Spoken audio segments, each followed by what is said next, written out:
নমস্কার। কবি সুকুমার রায়ের লেখা ভয় পেও না। ভয় পেও না, ভয় পেও না, তোমায় আমি মারব না। সত্যি বলছি, কুস্তি করে তোমার সঙ্গে পারবো না।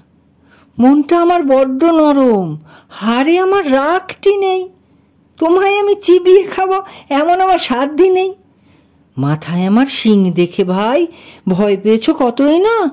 জানো না, আমার মাথার ব্যারাম, কাউকে আমি গুঁতাই না। এসো এসো, গর্তে এসো, বাস করে যাও 4টি দিন। আদর করে শিকে তুলে রাখবো তোমায় রাত্রি দিন।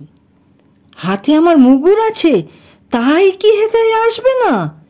মুগুর আমার হালকা এমন, মারলে তোমার লাগবে না। অভয় দিচ্ছি, শুনছো না যে? ধরবো নাকি ঠ্যাং দুটা? বসলে তোমার মুন্ডু চেপে বুঝবে তখন কাণ্ডটা। আমি আছি, গিন্নি আছেন, আছেন আমার 9 ছেলে। সবাই মিলে কামড়ে দেব মৃত্যু এমন ভয় পেলে। নমস্কার।